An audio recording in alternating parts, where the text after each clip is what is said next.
We're going to show you how to pre-treat. We're going to show you how to keep it clean, which is really important, and how to guarantee success with pre-treating.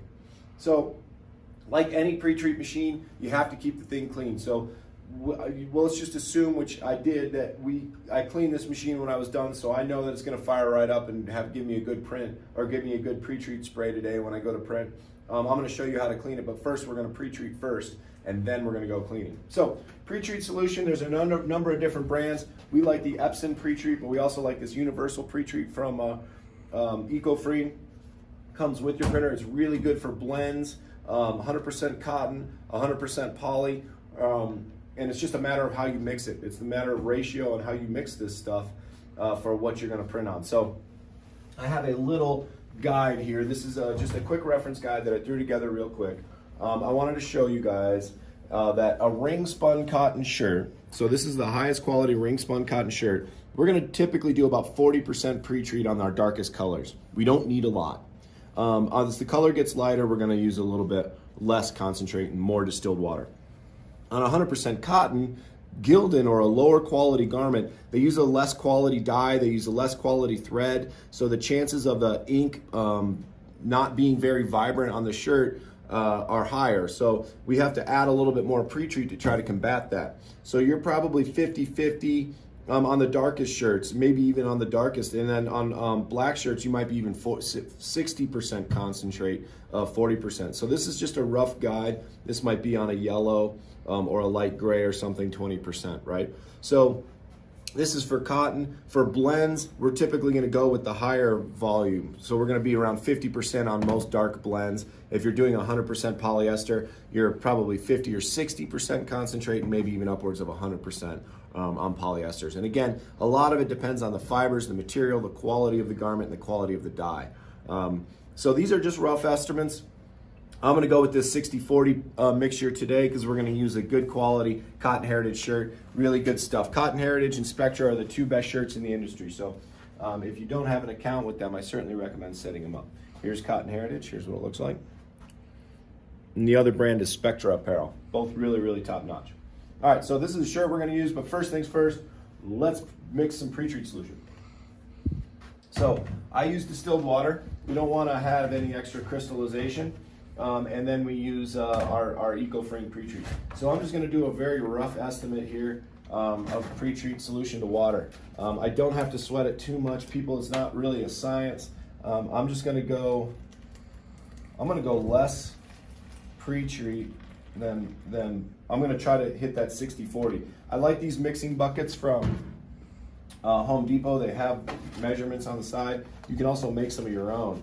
Add maybe an 1/8 ounce or other measurements to make things a little bit more precise. But again, you don't have to be too precise with this stuff. It does a pretty good job.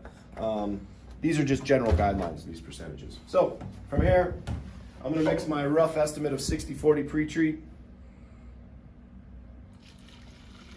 This is going to be great for my high quality blends, or my high quality cotton shirts. And then we're going to remove this filter.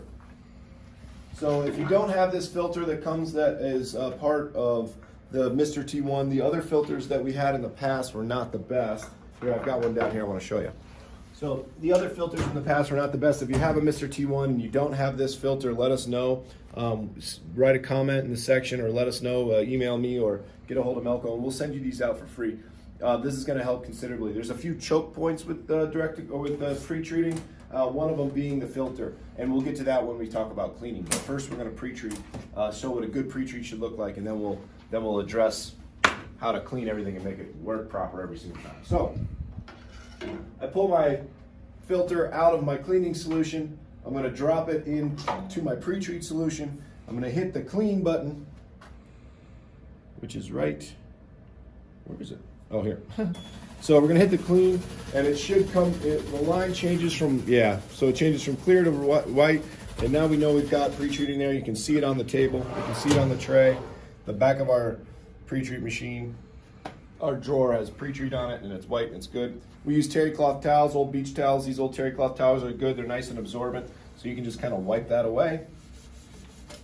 Now your now your platen is ready. Our pre-treat is charged, our line's charged, we're good to go. We know we had good spray because we saw that. We know we had good spray first because when we broke it down, when I broke it down last time, I made sure it was clean. So we're gonna talk about that in a minute. That you don't ever wanna break your machine down if you don't notice that it's spraying well. So we'll easily fix that or get you up to speed on that. So I'm doing the back of these shirts. I'm not doing the whole shirt. This would be this whole platen, this whole 16 by 20. This is 20 inches long. I'm only gonna do a little bit because I don't need to do all the way down to the bottom of this shirt. I have a number of different speed settings.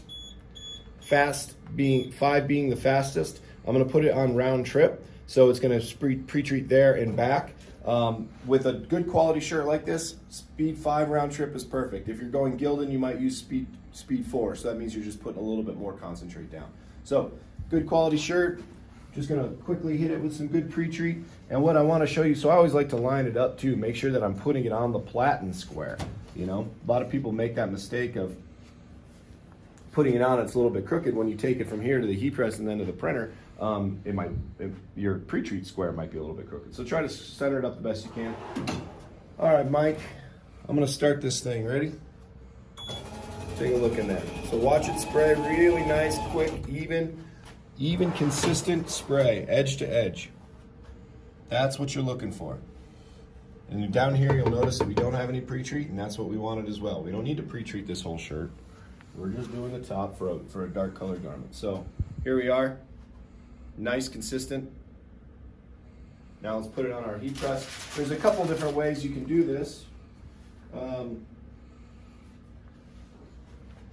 You can heat press them, or you can take them, you can fold them up, put them in a corner, put them in a box. That'll be fine. Or you can run them through your conveyor dryer. Really, the trick with pre-treating is just to make sure that it's 100% dry before you use it. So you can use your heat press, you can just hang dry it, you can fold them up, put them into a corner. That's what I do for trade shows. Or you can run them through your conveyor dryer. So again, 100% dry, that's critical to getting a good quality result. So I'm just gonna wipe out a little bit of overspray here on the sides. I wanna get that out. So it's good to have a towel around, real handy. Old t-shirts work, a lot of people use those. So again, there's no right or wrong amount of time here. I just kind of want to have a little bit of pressure, not much. Let it start to steam, evaporate off that water. Let's roll another one here. Well, you can see once you get kind of going into a flow, this will kind of move pretty quickly. But what I want to show you one more time, we'll do this. We'll do speed 5. We'll let it print or let it spray. Okay, looks good.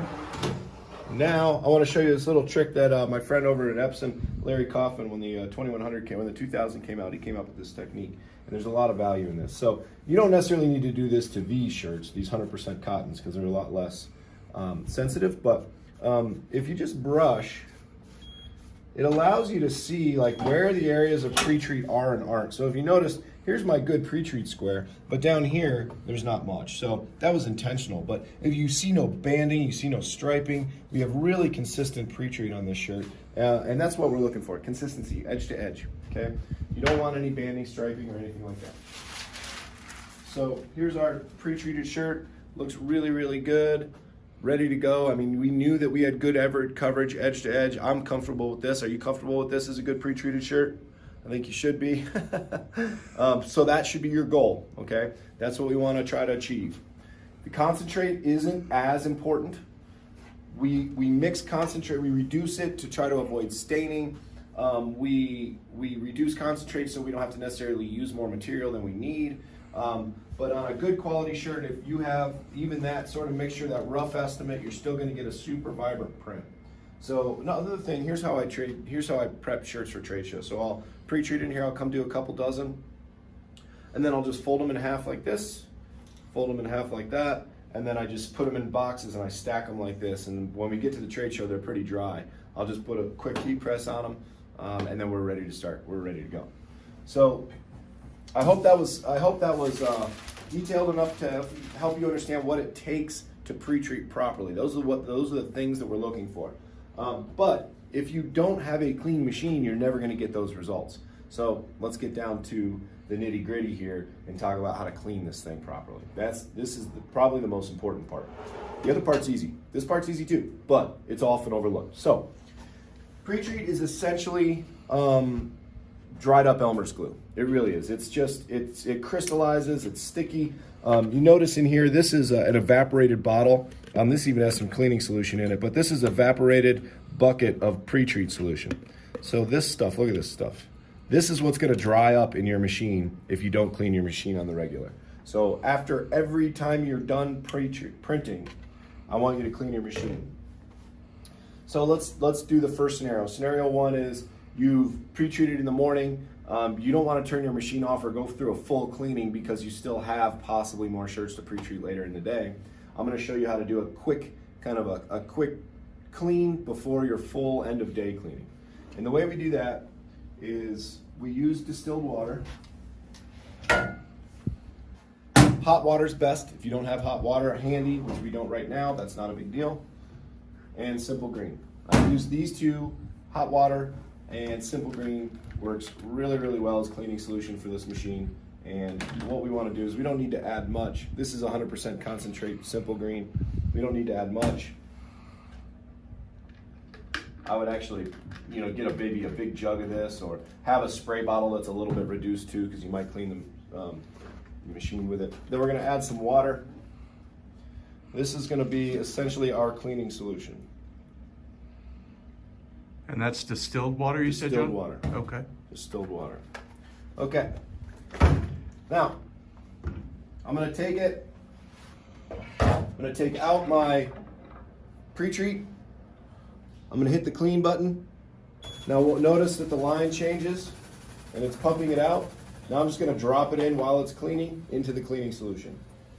Now, so this is just going to clean my nozzle. So my nozzle, it's spraying, it's cleaning my nozzle. This is something that I would do to stop the, just to be a midday kind of pause in pre-treating. If I know I've got to go back to work at some point today, this is how I would stop it. I would just let it clean for a minute, pump that cleaning solution through. That way we're cleaning our nozzle. Yep, cleaning solution's coming right through the lines here. So by doing that, we're cleaning our nozzle, which we don't want to clog up, and we're cleaning our filter.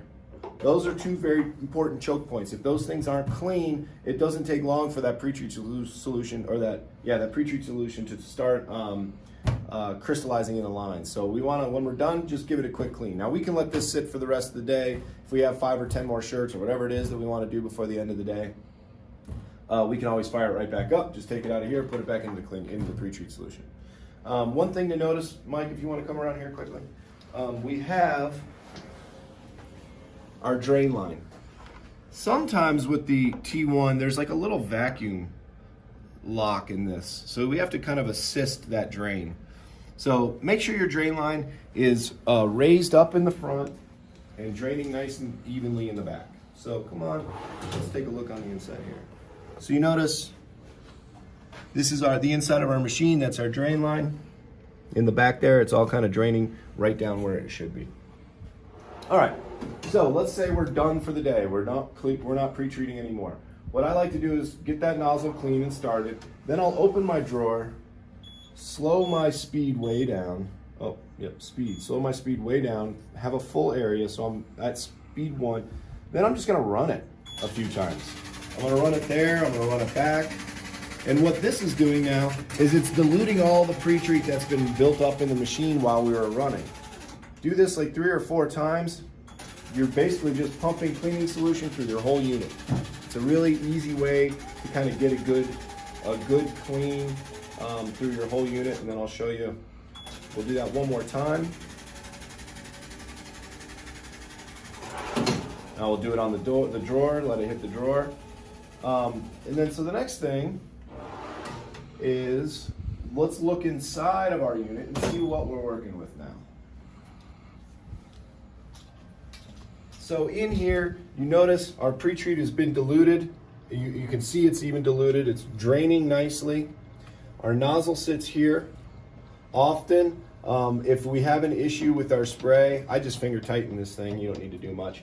If we have an issue with our spray, all we need to do is clean this nozzle. So buy extra nozzles. We sell them on Shop Melco. But just popping this off, even if you felt like taking it to the next level, you could pop this off, soak it in cleaning solution and water overnight, and then just take a quick paintbrush to it when you're done, and then that will that'll make sure and ensure that it's clean. A lot of times if we have inconsistencies in the spray, it's usually the nozzle or the filter on the back of the line. So those are the two most important things we want to check. Then I just slide it back in. There's a little jig to get it square 90 degrees, but I've taken this thing off so much that I know where my 90-degree setting is, so it's just real simple. Okay, so from here, I'll take my towel, and then I just start wiping down my machine. Just give it a good wipe.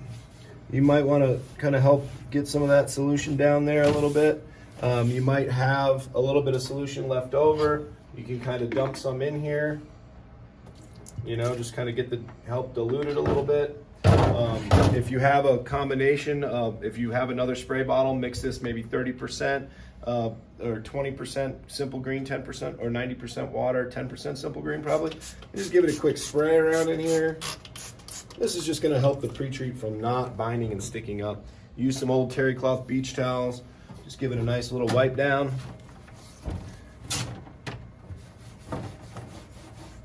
Okay. So we know our machine looks pretty good in there. If you need to grease your track, lithium grease works really good. If you need to grease your track here, lithium grease works really good on those ball bearings. Try to check that every once in a while. But now I got a nice looking pre-treat machine. It's clean on the inside, it's draining. I have some cleaning solution left in there, so maybe I'll just run it one more time just for fun. Just kind of get everything kind of extra sure that we have it clean. And then here's the trick, people, here's the trick. So after you've cleaned it all, you know you have a good clean nozzle, you know you have a good clean filter, you know your sprayer is working right. Here's the trick. This is what I want you to do before you shut it down. I want you to put it back to position or to speed 4 or 5. Close the door, hit the start button. And if you notice that your platen is clean or it has pre-treat solution on it or cleaning solution on it from edge to edge, you know you have a clean nozzle, you know you have a clean filter, and more importantly, you know when you start the next morning, you're gonna have a good, clean machine ready to pre-treat. So let's hit it, let's look at it. If you notice that your spray doesn't look good or it looks inconsistent, or you notice that your platen is not covered edge to edge with water, then you probably have a clog either in the filter or in the nozzle, and that should be cleaned, okay? So really very simple. It just takes a little bit of extra effort to keep this thing clean. If you keep it clean, it's gonna work beautifully, just like it did for me when I showed you the beginning of this video on how to pre-treat. So questions on how to pre-treat, please give us a call at Melco. I answer questions on this stuff all the time. That's partly why I made this video, is because this has been a popular one. So certainly reach out. On our Melco support page on the Melco Zendesk, we have all the information, all the manuals, and all the contact information for the manufacturer of this machine. So if it's a physical issue, if it's like a mechanical issue, something goes wrong, they're going to help resolve that for you. This is really easy to get into. You just remove a few screws up top and you can get inside of the innards of this machine. You shouldn't have to do that, however, but if you do, Giotto has a really good support network, and they have all the parts that you might need if something were to go wrong. But if you keep it clean, you're probably in pretty good shape. So thanks for watching. This is how to pre-treat.